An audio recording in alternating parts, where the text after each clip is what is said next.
The cafeteria was alive with noise. Trays clattered against metal counters. Shoes squeaked across the polished floor. Voices rose and fell in a constant hum. In the middle of it all, a woman in faded blue scrubs stood at the counter with her little girl by her side. Her back was straight, but her eyes were tired. Her daughter, Lily, clutched her hand, her small frame leaning forward, gaze fixed on a single slice of rainbow cake behind the glass. Bright layers of red, green, and blue shimmered under the cafeteria lights like a treasure meant for someone else. The mother reached into her pocket. She pulled out a handful of coins and counted them slowly, once, then again, then one more time. Her thumb moved over the worn edges of each coin as if hoping one might change into a bill if she held it long enough. It wasn't enough. Not today. She already knew it. But still she tried because Lily's eyes were so full of hope. The cashier waited, her expression flat. The mother slid her card into the machine, biting her lip, praying against what she knew was coming. A sharp beep cut through the air. Insufficient funds. Her chest burned with shame. It wasn't just the words on the screen. It was the way they seemed to echo in her mind, louder than the entire cafeteria. Heat rushed into her cheeks, prickling like 1,000 tiny needles. She fumbled with the card, pretending it was a mistake, pretending she hadn't known the truth before even trying. But it wasn't the machine. It was her. Behind her, the line grew restless. Someone cleared their throat. She swallowed hard, placed the carton of milk back on the counter, and with quiet dignity turned away. She didn't run, though part of her wanted to vanish into the ground. She walked, her shoulders heavy, her grip on Lily's hand firm but gentle. As they stepped away, a voice followed. It was sharp, cold, and carried far enough for others to hear. Perhaps if you budgeted your time as well as you budget your finances, you wouldn't be holding up the line. The hospital administrator's words landed like stones. A few people glanced over, then quickly looked away, but their silence was just as loud. The mother didn't answer. She didn't trust her voice not to break. Lily's small hand tightened around hers. The girl's face had fallen once, so bright, with the thought of cake, now crushed under the weight of humiliation she shouldn't have known at her age. The mother kept walking, each step carrying her away from the sting of eyes that judged without knowing. The glass doors at the cafeteria entrance opened, and the gray sky outside seemed to mirror the heaviness inside her chest. They stepped into the damp air, a cold wind sweeping around them. Lily tilted her face upward, her lip trembling. "Mommy," she whispered, her voice so soft it nearly disappeared into the wind. "Is budgeting why we can't have cake?" The mother squeezed her daughter's hand. Words sat heavy on her tongue, but none came out. She couldn't explain rent checks, long shifts, or empty bank accounts to a child. All she could do was hold her hand tighter, as if that grip alone might shield her from the truth. Their walk home was quiet, the sound of the city louder than either of them. At the apartment, they climbed the narrow stairs to the 3rd floor. The smell of damp concrete and boiled cabbage hung in the hallway. Their place was small, the wallpaper faded, but it was clean. Inside, a faucet dripped endlessly. Plink, plunk, plink, each drop a reminder of things broken and waiting. That evening, after a dinner of toast and the last spoon of peanut butter, the mother sat at the kitchen table under the yellow glow of a single bulb. She threaded a needle, repairing a hole in the knee of her scrubs. Her hands moved with tired practice, in and out, in and out. Across from her, Lily sat with a crayon in hand but didn't draw. She just stared at the paper. Her teddy bear Captain Patches hugged tight to her chest. His fur was worn thin, his smile crooked from years of love. "Mommy?" Lily asked softly. "Does that mean Lady not have a daddy?" The mother paused, the needle frozen in mid-stitch. "Why would you say that, baby?" "Because she's mean," Lily answered with the simple honesty of a child. "Happy people aren't mean. Daddy made you happy, right?" The mother's throat tightened. Her eyes stung, but she forced a smile. "Yes, baby. Your daddy made me very happy." Silence filled the room again. broken only by the drip of the faucet and the faint hum of the city outside. But in Lily's small heart, a thought had begun to take root. If all their sadness came from not having a dad, maybe she could find one. Maybe she could fix everything. And so, with nothing but a piggy bank full of coins and a child's fierce determination, the story was about to begin. The hospital never slept. Its walls hummed with the low rhythm of machines, hurried footsteps, and voices calling for help. For most, it was a place of science and medicine, but for her, it was a battlefield of quiet survival. She was a cleaner, dressed in scrubs that once had been sky blue but had faded with too many washes. Her hands were red and rough from bleach, her shoulders heavy from mops and buckets. She moved quickly, quietly, often unnoticed, a ghost in the corridors. Yet sometimes, in small ways no one else cared to see, she became more than invisible. One morning, she stepped into a patient's room with a trash liner in her hand. Inside, an old man sat upright in bed, thin shoulders trembling, eyes wild with fear. His voice cracked into the air like brittle glass. "No, go away, don't touch me." Nurses tried to calm him, but his fists batted them away. He didn't want medicine, didn't trust their hands. His daughter had begged him earlier, but dementia had stolen away the pieces of his memory that might have given him comfort. She paused at the doorway. She knew that look, the panic in his eyes. It was the same fear Lily had once shown at the zoo when a parade band startled her. It wasn't anger. It was confusion and terror. She stepped closer, ignoring the sharp glance from the head nurse. "I heard you used to be a gardener," she said gently. The man's head snapped toward her, confusion flickering, then softening. "Eleanor loved roses," he whispered, his eyes glistening with fragments of memory. "Yes," she said, voice steady. "The yellow ones. They smell like sunshine." He blinked, then breathed slower, his fists loosening. For a few minutes, she spoke of gardens she had never seen. Soil beneath fingernails, rain on petals. His hands, which had pushed the nurses away, now rested quietly on his lap. When the nurse offered the small cup of pills again, he took them without protest. The nurse stared at her in disbelief. "How did you do that?" She only gave a tired smile. He wasn't angry, he was just lost. Sometimes people just need to be found. The nurse's gratitude was real, but fleeting. "Thank you. Now the West Wing floors still need mopping." She nodded, pushing her cart down the hall. Her small victory, her gentle gift, disappeared like mist. No report would mention her name. No recognition would follow. Only the knowledge that for one moment, she had eased another's suffering. But moments didn't pay rent. And the hospitals, new efficiency rules cut overtime for non-medical staff. That meant her paycheck was smaller. The little lifeline that had helped her stretch groceries now gone. She picked up extra work, scrubbing houses in the evening after her shift. Her body grew thinner, her eyes shadowed with exhaustion. Dinner became crusts of bread and excuses that she wasn't hungry so Lily could eat. One afternoon, she passed a pediatric ward. A little boy's sobs echoed down the hallway. He was terrified of the IV waiting for him, his parents helpless in the corner, doctors trying with firm words, nurses growing impatient. She paused, her mop leaning against the wall. Something inside her knew this wasn't about medicine. It was about fear. Reaching into her pocket, she pulled out Captain Patch's. Lily had insisted she bring the teddy bear for luck that day. She stepped inside the room, ignoring the nurse's glare. Kneeling by the bed, she held the worn toy high. "This is Captain Patch's," she whispered. "He's a space explorer. See his missing eye? He lost it fighting a monster on the moons of Jupiter.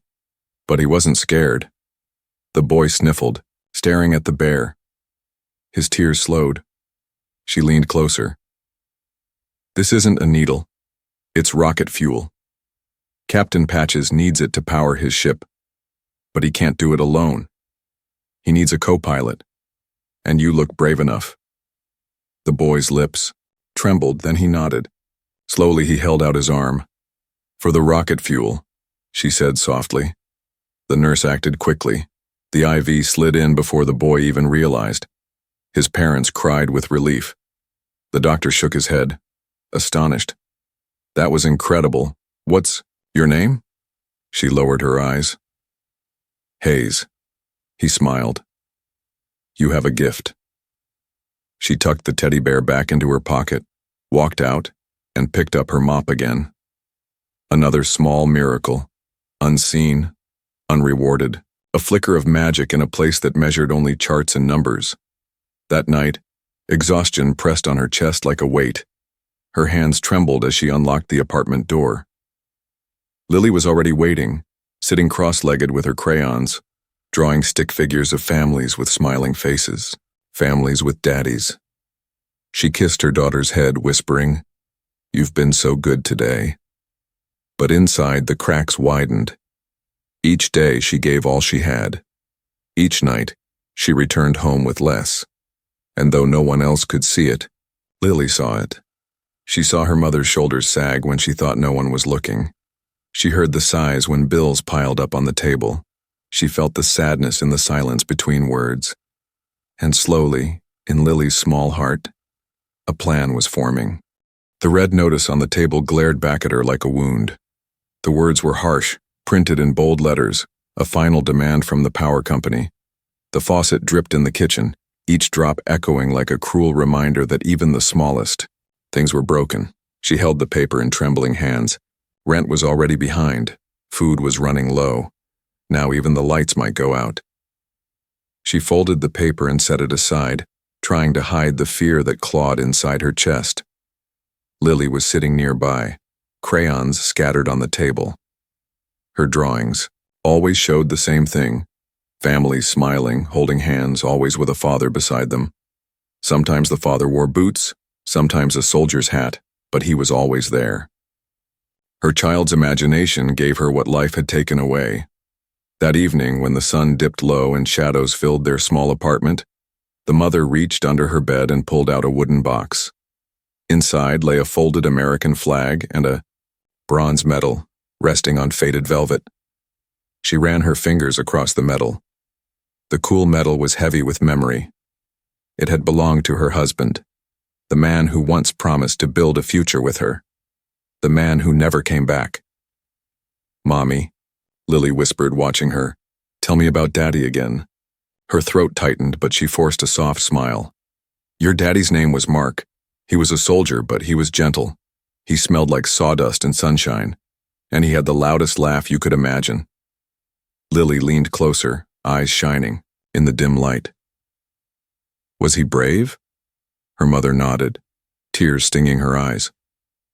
"Very brave. There was a terrible day, far away, when something went wrong.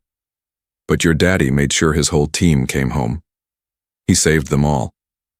She didn't say the rest. She didn't say that he was the only one who didn't make it back.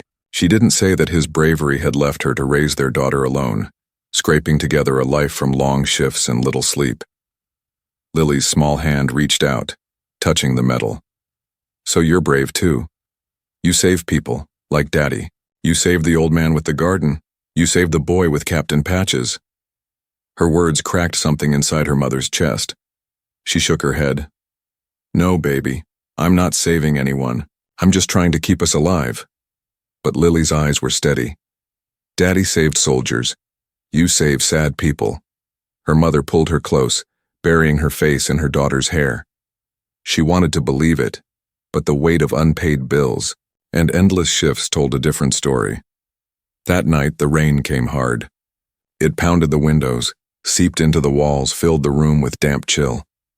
When she returned home from her second job, her jacket was soaked through, her shoes squelched with each step.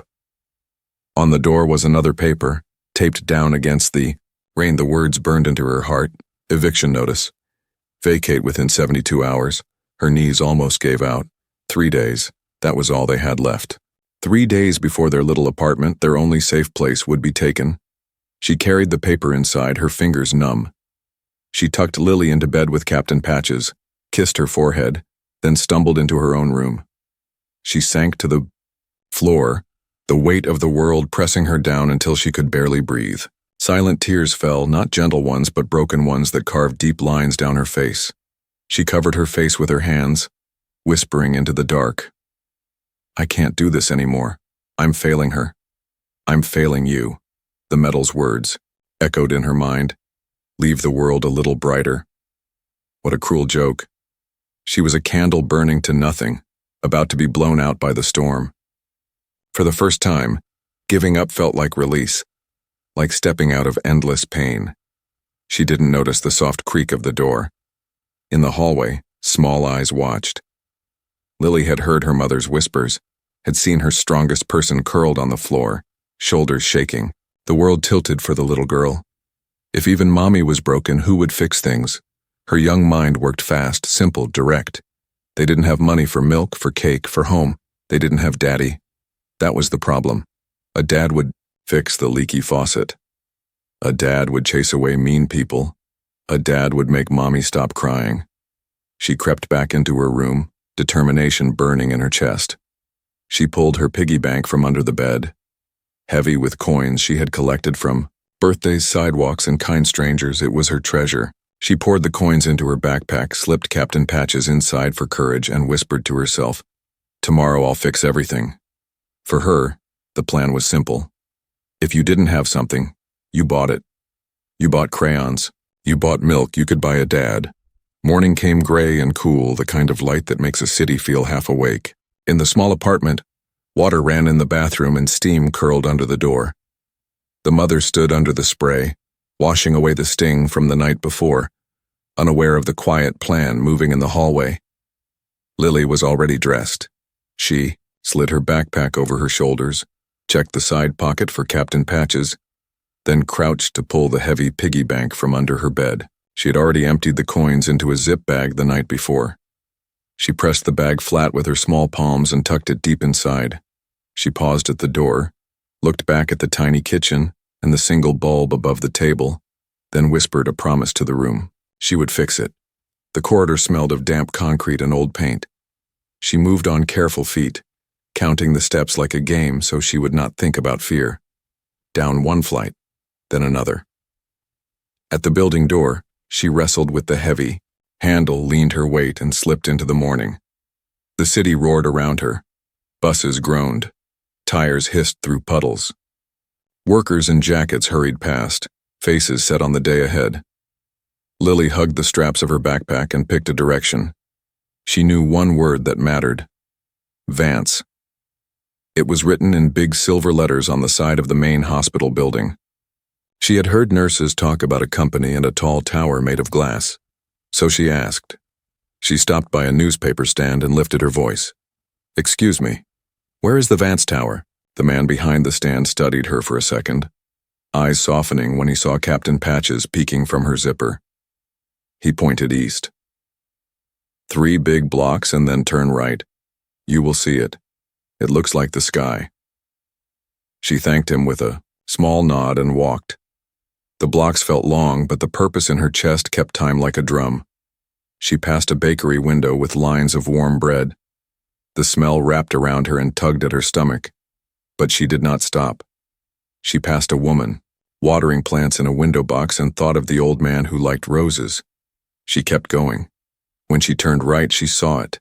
The tower rose straight out of the street, blue glass holding the morning light.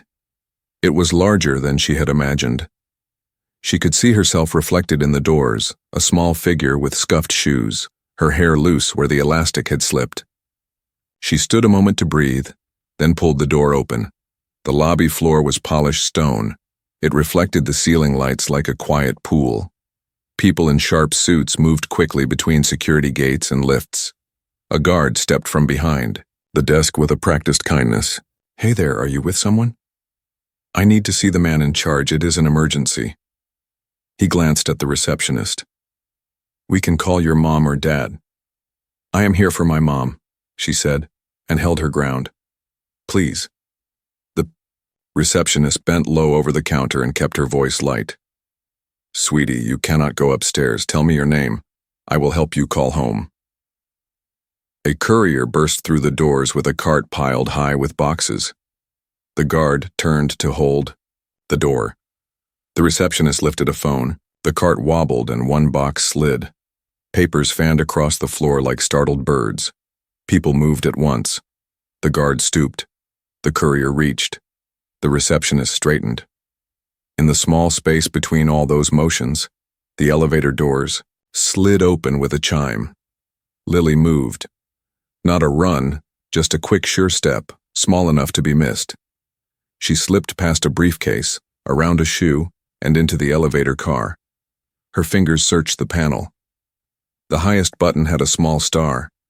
She pressed it and the doors closed on the sound of voices. The elevator rose with a soft hum. Numbers changed above the door. Lily felt the float in her stomach and held Captain Patches to keep steady. She thought of her mother standing in the cafeteria line with a carton of milk. She thought of the drip in the sink, the red notice on the table, the metal in the wooden box. She thought of her father's boots in the drawing on the fridge. She kept breathing in and out. She did not cry. She had a job to do. The doors opened to a quiet hall. The carpet was thick.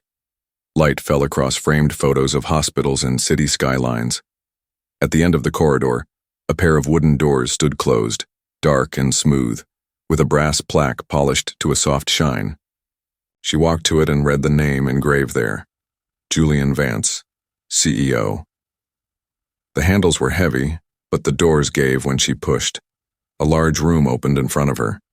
Windows ran from floor to ceiling and held the whole city like a map. A long table stretched across the center, set with folders and screens and glasses of water. Men and women in suits turned their heads in one motion, eyes narrowing in surprise.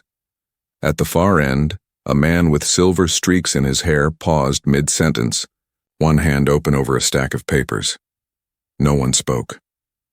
Lily's footsteps sounded small on the floor as she walked straight to the table.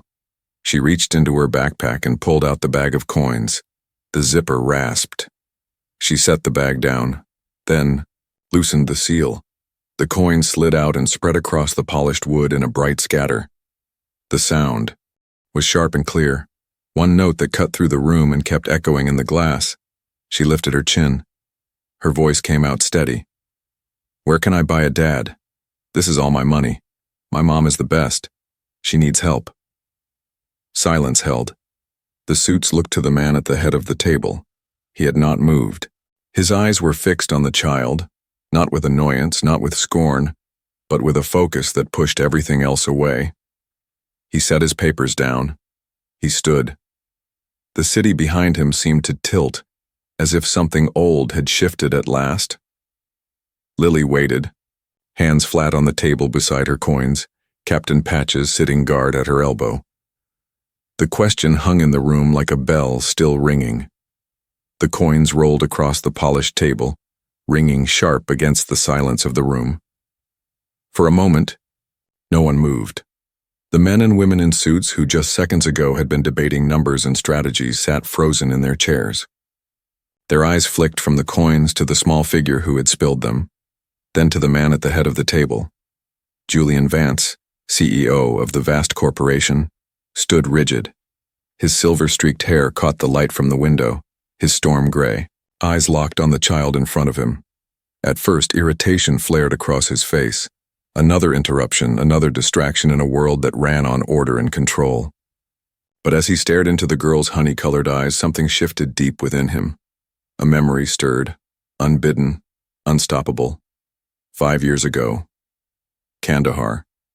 A firefight that tore the desert apart with dust and fire. He saw it again as clearly, as if it were yesterday. A young sergeant beside him, voice steady even over the chaos. "This is my girl, Lily. You make it back, you tell her her dad loved her." A photo shoved into Julian's trembling hands just moments before the explosion ripped through their position. A body had shielded him, had saved him. A man named Mark Hayes. Julian's throat closed. His chest tightened until he could barely breathe. And now here she was, the little girl from the photograph standing at his table, offering a bag of coins for a father she could never buy back. Her voice echoed again, steady and desperate. "Where can I buy a dad? My mom needs help. Please." The room blurred. The men in suits faded into shadows. The table, the skyscraper view, the wealth and power. It all crumbled into background noise. There was only the child. Only her plea. Julian felt his carefully built walls crack. For years he had hidden behind money, behind endless work, behind the lie that sending funds through an army trust was enough. He told himself he was honoring Mark's sacrifice by building something big, something lasting.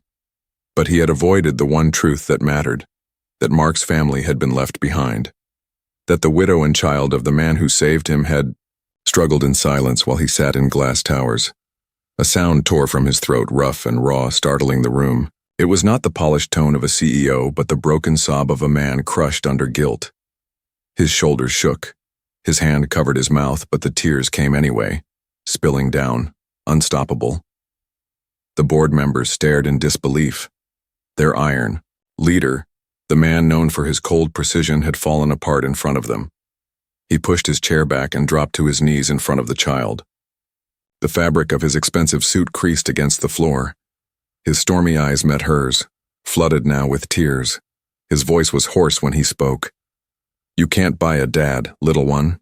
You can't." Lily blinked up at him, confused but unafraid. She hugged Captain Patches closer. Julian reached out, his hand trembling, not for the coins, but to gently brush a strand of hair from her forehead. His breath hitched. "Your dad? His name was Mark, wasn't it?" Her eyes widened. She nodded. A small, hopeful nod. Julian's voice cracked. "Your dad saved my life. He pushed me out of the way when the blast came. Every day I've lived since then has been because of him. And all these years, I thought sending money was enough. I thought keeping my distance would protect you. But I was wrong. So wrong." The room remained silent. Men and women who commanded billions of dollars now watched a child and a man face each other with a truth that shattered pride and numbers alike. Julian bowed his head. "I should have found you. I should have been here. And now you've come to me, with your coins, asking me to do the one thing I cannot do, bring him back." His words broke on the last line, carried by a sob he couldn't hold back. He took her small hand in his own. "But I can promise you this. You will never be alone again. Not you, not your mother. Your father gave his life for me. And I will spend the rest of mine making sure you are safe, cared for, and loved." Lily stared at him, silent, her fingers clutching his. She didn't understand everything, not yet, but she felt his tears. She saw the truth in his eyes. She nodded once more, then whispered softly, "So, you'll help Mommy?" Julian's chest heaved. "Yes," he said, voice steady now. "Yes, I will." The board members shifted uneasily, but none dared interrupt. They had never seen their leader undone, never seen his humanity laid bare. They looked at the coins spread across the table, and not one of them doubted that something far greater than profit had just begun. The polished veneer of the CEO was gone. What remained was a man haunted by debt, and a child whose courage had broken through his fortress of power. The mother's panic was a living thing. It clawed at her chest, squeezed the air from her lungs, and made her hands shake as she searched every corner of the hospital. Lily was gone. She wasn't with the neighbor who sometimes watched her. She wasn't in the staff room coloring like she often did. She was simply not there. Fear roared louder than any noise around her. Her footsteps echoed down the sterile halls. Her voice broke as she called her daughter's name, again and again. Nurses glanced at her, some with pity, others with annoyance. The head administrator, Ms. Albright, caught her near the nurses' station. Arms crossed, lips pinched. Into a thin line, her tone was as cold as steel. "Miss Hayes, an unexcused absence from your post is grounds for termination. Where have you been?" The mother gasped, words tumbling out in fragments. "My daughter.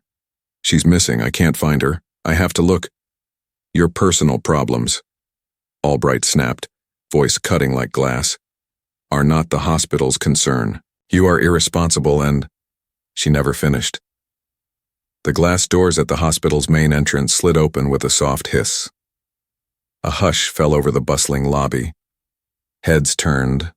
Conversations stopped mid-sentence. Walking through the doorway, was Julian Vance, the man whose face had graced magazines, the name whispered with awe in boardrooms. His suit was immaculate, but his eyes were red, rimmed with tears that still clung to the edges. And holding his hand, skipping to keep pace, with his long stride was Lily. In her other hand she clutched Captain Patch's. Her backpack bounced at her side. She looked tired but safe, and her small fingers were curled tightly around the CEO's as though she had always belonged there. The lobby froze. Doctors, nurses, patients, visitors, all watched in silence. It was as if a king had stepped into a village square. Albright's mouth fell open, the color drained from her face. She looked from the billionaire to the child, then to the mother she had just berated. The pieces made no sense. Her authority, usually absolute within these walls, shrank to nothing. Julian's gaze went straight to the mother. He ignored the whispers, the gawking crowd, the trembling administrator. His eyes, still raw with emotion, softened when they found hers. He saw the fear in her face, the tears she tried to hold back, the exhaustion carved deep into her bones. "Hayes," he said, his voice carrying with unmistakable command yet wrapped in gentleness. She nodded, stunned, her mind struggling to make sense of what was happening. "I served with your husband," he continued, voice breaking but steady enough for all to hear. "Mark saved my life. The day he died, he pushed me out of the way of an explosion. Every single day since then has been a gift I owed to him, and I promised myself I would honor that gift. But I failed you. I thought sending money was enough. I thought staying away would spare you pain. I was wrong." Gasps rippled through the crowd. People leaned closer, drawn by the weight of his words.